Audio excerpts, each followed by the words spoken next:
sunlight was already creeping across the thin curtains when Isabel jolted awake. How did I sleep this Her late? heart dropped the moment her eyes caught the clock on the wall. She shot up from the bed in a panic, clutching her head. Oh no, how did I sleep this long? Aunt Felicia must not know I woke up late, she whispered fearfully, her chest tightening with dread.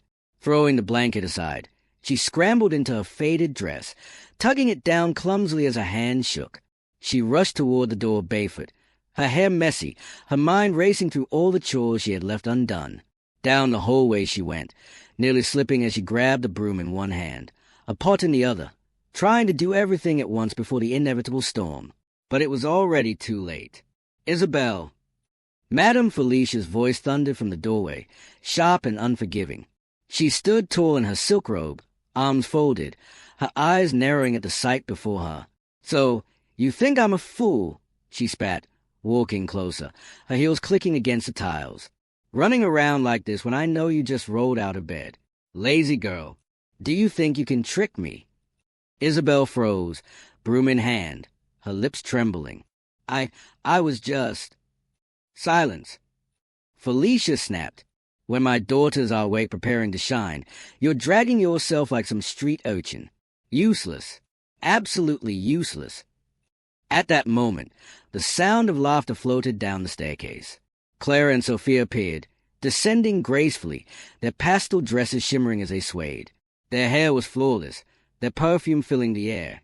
Felicia's expression changed instantly. "Ah, my precious girls," she cooed, her voice softening like honey. "You look divine. Remember, Mr. Lawson's people will be watching you at today's brunch. Carry yourselves like the queens you are." The sisters exchanged a sly glance and smirked at Isabel before strutting past. Felicia's sweetness evaporated the moment they were gone. She turned back to Isabel, her face hard as stone. "Finish every chore in this house before we return. And remember, this family shines because of my daughters, not because of you." Isabel lowered her head, gripping the broom tighter to hide the sting in her eyes. Isabel's hands trembled around the broom handle, but she forced herself to move. Her heart was still racing, her breath uneven, but she bent to sweep the spotless floor as though it carried the dust of the world. Every stroke of the broom was heavy, each one echoing her humiliation.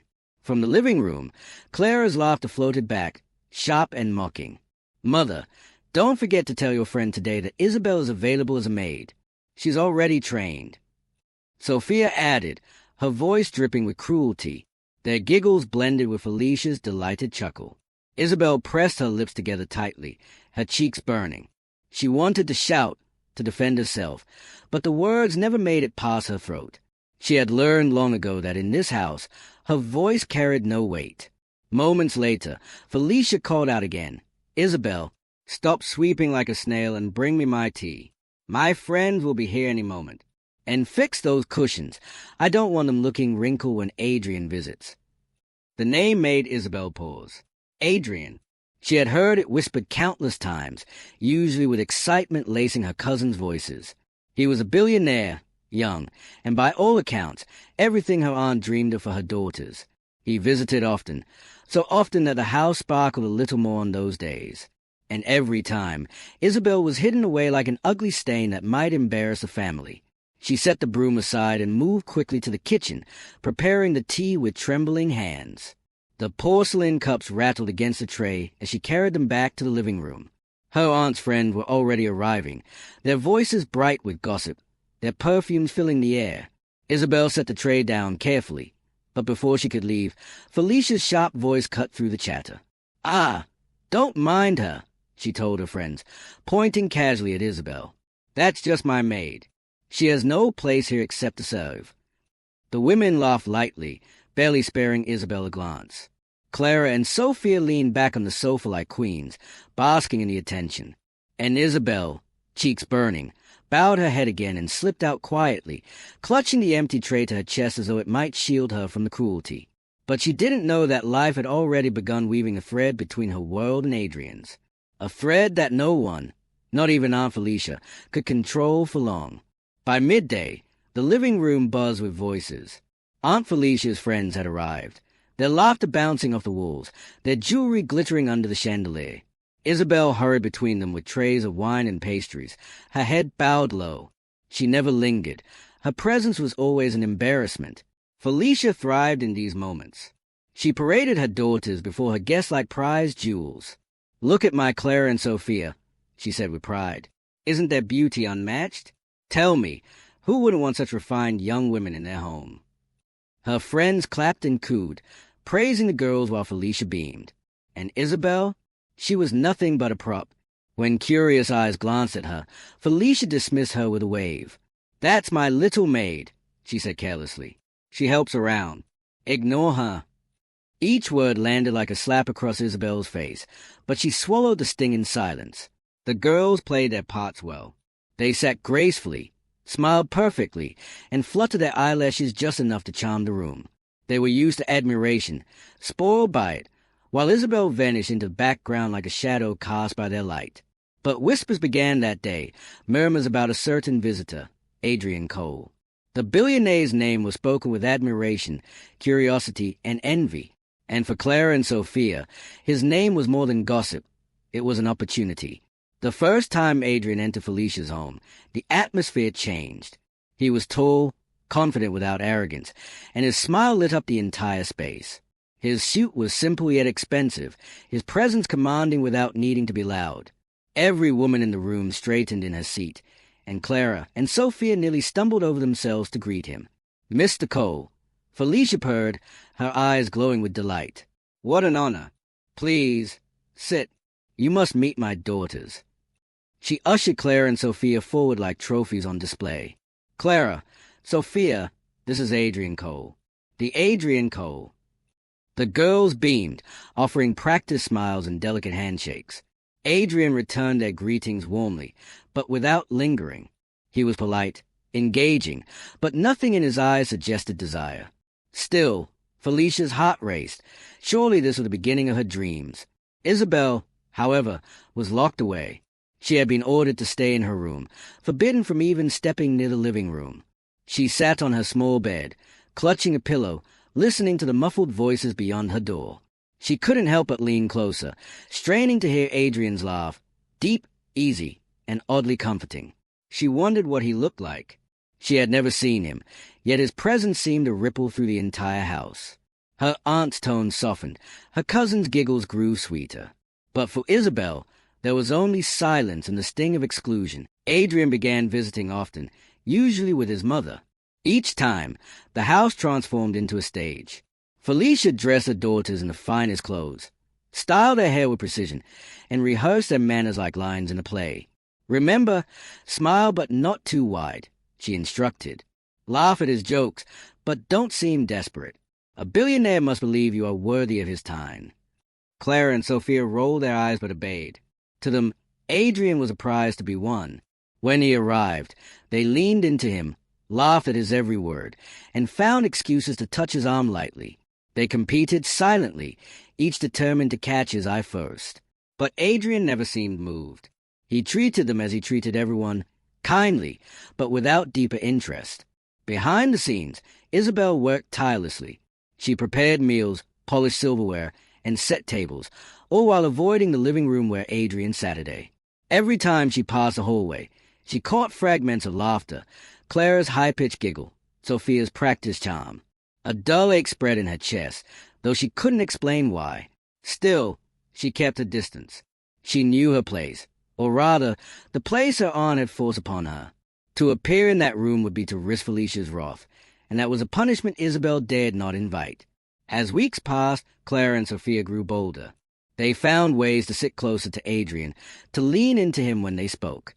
Once, Clara touched his hand and said sweetly, "You know, you'd be lucky to have someone like me by your side." Adrian chuckled politely, slipping his hand away. "You're very kind, Clara, but I value friendship above all things." His tone was firm, yet gentle. Sophia, undeterred, tried a different approach. She wore a low-cut dress one afternoon, leaning forward during their conversation. "You're always so busy, Adrian," she said, twirling her hair. "Surely you need someone to take care of you." Adrian smiled, but his eyes didn't linger.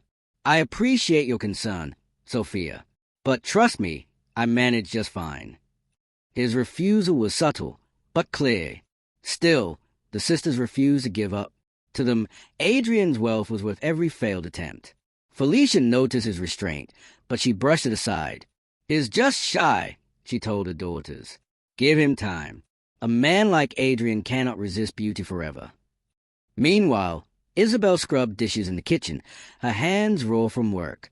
She overheard fragments of their flirtations, the sound of Adrian's polite laughter, and the sting of her cousin's arrogance. She told herself it didn't matter, yet her heart beat faster each time his name was mentioned. Isabel's invisibility became routine. On the days Adrian visited, she was forbidden to step out. "Stay in your room until he's gone," Felicia ordered. "The last thing we need is for you to embarrass us." So Isabel stayed hidden, the sounds of laughter and conversation her only connection to the outside world. Sometimes she pressed her ear against the door, catching snatches of Adrian's voice. It was steady, calm, and warm, so unlike the harshness she lived with. One evening, she dared to peek through the tiny crack of her door. Adrian was seated in the living room, listening intently to Felicia's endless chatter. Clara and Sophia flanked him like guards, each desperate for his attention. Isabel caught only a glimpse of his profile, the curve of his jaw, the way his eyes softened when he smiled. She pulled back quickly, her heart pounding. She scolded herself. "Fool, why are you even curious? He'll never know you exist." Still, she couldn't shake the strange pull in her chest, the quiet longing she couldn't name. For Adrian, Isabel was nothing more than a hidden shadow. For Isabel, Adrian was a forbidden glimpse of something kinder than the world she knew. Felicia's dreams began to strain. Adrian showed no signs of interest, despite her daughter's relentless efforts. "Mother, why won't he choose?" Clara whined one evening. "We've done everything. "He will," Felicia insisted, though doubt flickered in her eyes. "Men like Adrian don't show their feelings so easily. But I know he sees you." She clutched Sophia's hand, as though willing her prophecy into truth. But Adrian's visits remained the same, friendly, respectful, distant. He laughed. He shared stories, but his gaze never lingered on either daughter. His warmth was genuine, but it held no promise. Isabel, listening from the kitchen, knew the truth her aunt refused to admit. Adrian wasn't playing games. He simply wasn't interested. Clara and Sophia mistook his kindness for affection, but Isabel heard the difference in his tone. It was a secret she kept to herself, though sometimes her chest ached with unspoken word. It was a Sunday afternoon when it happened. Adrian was seated with Clara and Sophia, listening as they bragged about their new clothes. Felicia's friends filled the room again, sipping wine and whispering. Isabel had been ordered to stay hidden, but fate intervened. Sophia called out sharply from the sofa, "Isabel, where's my phone charger? You're so useless." Her voice rang through the house. For the first time, Isabel hesitated. She knew she wasn't supposed to appear. But the charger was in the kitchen drawer, and Sophia wouldn't stop shouting until she obeyed. Heart pounding, Isabel stepped into the living room, clutching the charger in her hand. The chatter stilled. Heads turned. Clara and Sophia's eyes widened in horror. Felicia's smile froze. And Adrian looked up. For a moment, the world seemed to pause.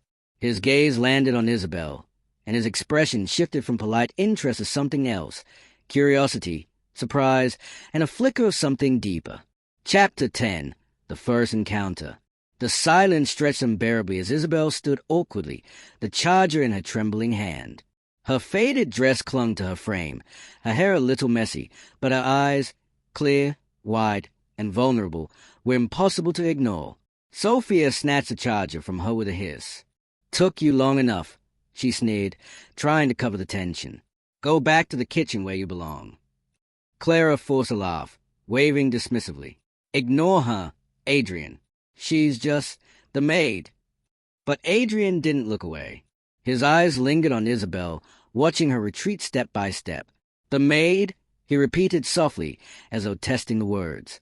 Something in his tone made Felicia's stomach twist. "Yes." Felicia snapped quickly, her smile brittle. "Just a maid. Pay her no mind." Isabel lowered her gaze, retreating toward the hallway, but Adrian's eyes followed her until she disappeared from view. In that moment, something shifted. The daughter's performance faded into the background. For the first time, Adrian realized there was someone else in this house. Someone hidden. Someone Felicia clearly didn't want him to notice. And Adrian Cole was not the kind of man to ignore what others tried so desperately to conceal.